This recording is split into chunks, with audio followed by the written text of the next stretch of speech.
Let's jump right in. Today's explainer explores a genuinely fascinating piece of research. We're looking at how artists, from ancient Rome right up to the modern era, managed to take the most ordinary, totally overlooked objects and transform them into profound meditations on life and mortality. We're talking about transfiguring the commonplace. It's this incredible journey through art history, literature, and the surprisingly deep meaning hiding in the everyday things around us. Picture this. It's an absurdly simple setup, a plain glass tumbler, some tap water, and a cheap plastic ping-pong ball just floating right on top.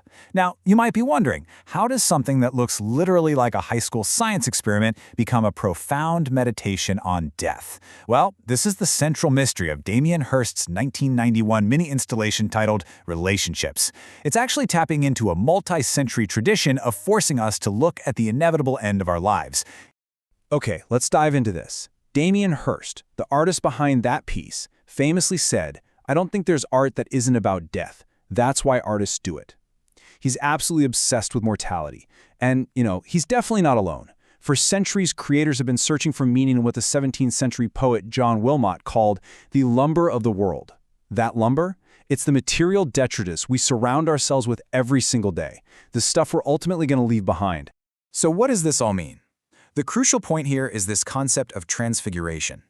Now, while it definitely has religious roots, think of illuminating the sacred, in the context of this explainer, we're looking at how artists force us to pay attention to the objects we completely, totally ignore. Transfiguration happens when the everyday laws of physics, or just the simple way light hits a glass, are elevated to show us something transcendent. It's about taking that everyday detritus and making it radiate meaning. Section 1. The skull. Facing the finite. To really get how art uses these symbols, let's picture the most literal, physical symbol of our finite existence out there, a human skull. In 17th century Dutch Vanitas paintings, artists like Pieter Claes were absolute masters of using this imagery. They would paint these incredibly lush, beautifully detailed luxury goods, like silver jars and pristine green glass drinking vessels called roamers, and then, right next to them, they'd place a human bone, a skull. The message was meant to be crystal clear.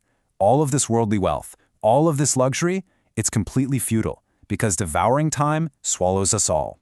But here is where it gets kind of fascinating. The skull is actually a defeated symbol. It's meant to remind us of death, but it almost always fails to do so. Why? Because artists and society have totally commodified it.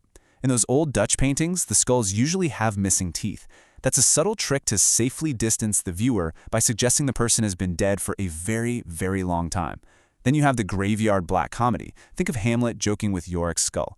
Today, it's printed on biker jackets and sold as joke shop props. We are so used to the image that it just doesn't scare us anymore. It's become a comfortable, distant joke. And Damien Hirst's famously over-the-top diamond-encrusted platinum skull, titled For the Love of God, brilliantly illustrates that exact failure. Set against a pitch-black gallery wall, the thing is encrusted with over 8,600 diamonds. One photographer looking at it actually dubbed it a disco ball. The sheer dazzling spectacle of the luxury completely masks the reality of death. It distracts us entirely from the mortality it's supposed to represent. Now, what's really interesting about this contrast is the juxtaposition here. On one hand, we have the finite, often failed symbolism of the skull, meant to be death but easily turned into luxury. On the other hand, we have the exact opposite, a simple glass of water. It represents infinite life, everyday routine, sheer necessity.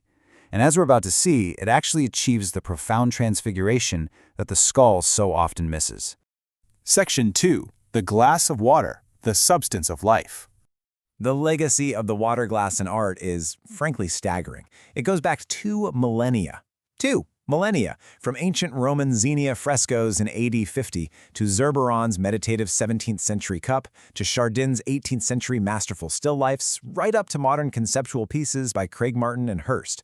Across thousands of years, creators have continually returned to this transparent vessel to capture something essential about life. Let's look really closely at 1973 for a second. Michael Craig Martin's An Oak Tree is a conceptual masterpiece. What is it physically? Well, it's just an ordinary glass of water sitting on a standard glass bathroom shelf attached to a wall. But Craig Martin claims he has transubstantiated it into a fully grown oak tree.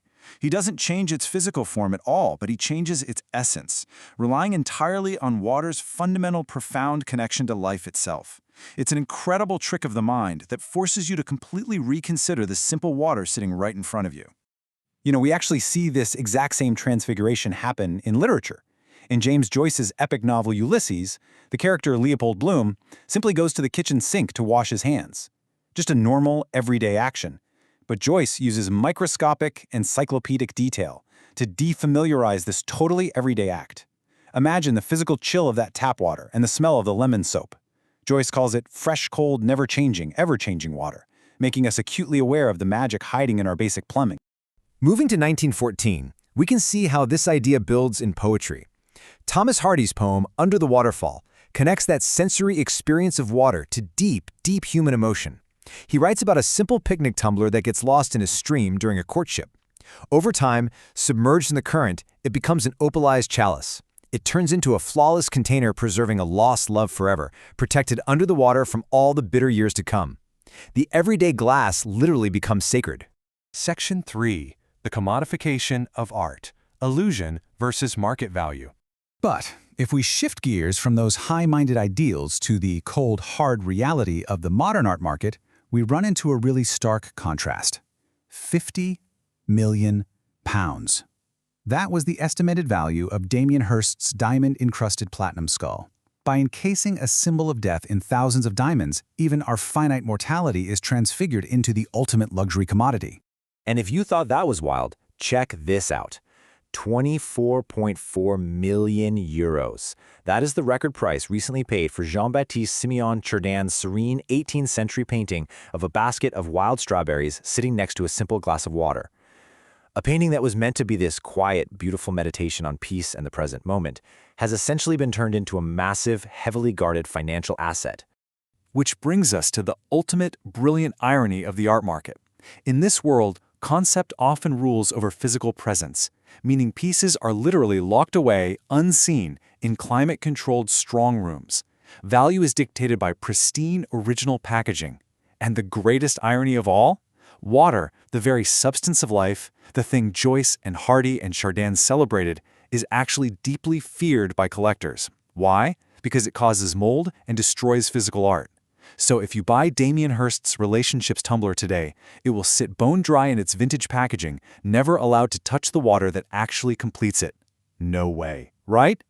Section 4. Finding life in the ordinary. So, what's our core takeaway here? The thesis of this research reminds us that true transfiguration doesn't require a 50 million pound disco ball skull, or a museum wall for that matter. It just requires our attention.